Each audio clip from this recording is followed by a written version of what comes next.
$10 on the big one. There. Hey guys, how y'all doing today? Good? Well, my name is Brian. Down here on my left is going to be Jess. We're going to be doing the feeding for you this afternoon. Y'all ready to see these guys eat? Yeah? Before we can actually get started feeding, we do have to go over one simple little rule before we can actually do so. Now the rule goes a little something like this, and it does go to the entire park. You cannot have anybody lift on or above these low wooden rails right here. That even includes putting anybody on top of your shoulders. So sir, I'm going to have to bring them down a little bit.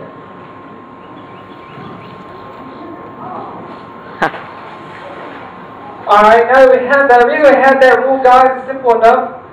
These are really low wooden rails. If anybody was to fall over, anything was to fall over, there's absolutely no way for us to say, hey, stop, don't eat that.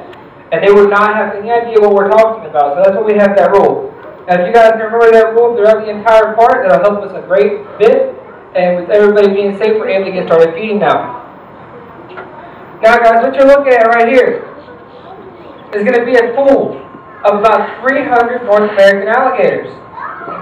Now, we do have two pools here at Alligator Adventure. We also have a wildlife area back in the back. The reason we call the area back there the wildlife area is because if this was not an established park, alligators would be able to live there and thrive.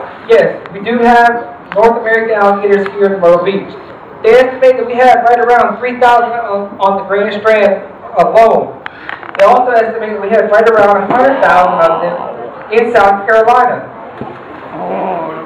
Now, some of the commonly asked questions we get asked out here, I'll answer for you. What do we feed these guys? This guy is simple enough chicken. Same type of stuff that you can pick up at the local grocery store. And you actually, the only difference is this is going to be what's called a chicken shell. Pretty much the sternum, all the bones, like the rib cage and all that. It's the only difference. Now, in saying that we do have alligators here in Myrtle Beach, and that you can't pick up chicken from the local grocery store, well, I will tell you guys this. Do not try to do what we're doing. The reason I say that is not only is this very, very, very dangerous in South Carolina, if you get caught trying to feed an alligator in the wild, you are going to have to deal with not only some hefty fines, but you're going to spend a little bit of time in jail. And I don't think anybody out there wants to spend any time in jail for having a few minutes of fun.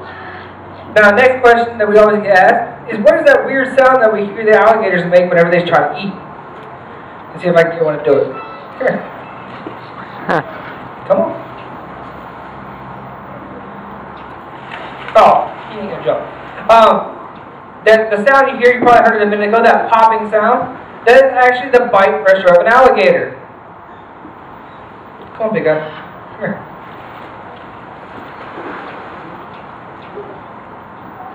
Now, if I can do it here, that sound right there, that's actually going to be the bite pressure of an alligator. They have estimated right at 3,000 pounds of pressure per square inch. Now, if you can only imagine, that's quite a bit of pressure, including teeth. Now, another commonly asked question we get asked out here is, how do we know the difference between the boys and the girls? They all look exactly alike. Well, if you're looking out here, the best way to tell is simply by size. Now, if you're looking at, you see something about 14 to 15 feet long, that's going to be one of our bigger males. If you happen to see one of these girls up on the shoulder, they're right around 8 to 9 feet long, those are going to be our bigger females.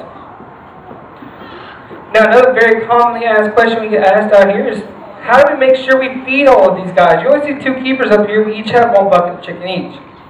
And I can understand the concern. Now, what I'll tell you guys is this. Alligators are the best at what's called rotational eaters. If they're hungry, they're going to be right up here trying to take the food out of myself or Jessica's hands. If they're not so hungry, if they've eaten out the last few days, they're going to be up on shore doing exactly what alligators do, which is absolutely nothing. And they're the best at it, guys. Now I'm done with my last piece of chicken. Would you like to see another jumper? Yeah? Let's see if I can get a big one for you. Come here. Come on. That's not what I wanted.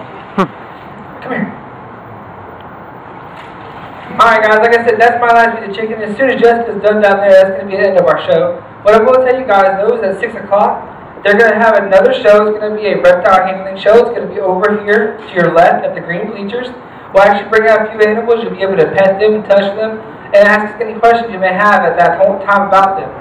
Now, if you have any questions about this feeding, we're going to be exiting right over beside the snack bar. You're more than welcome to come over and talk to us. We'll answer any questions you may have. Other than that, guys, have a great day here at Alligator Adventure, and come back and see us as soon as you can.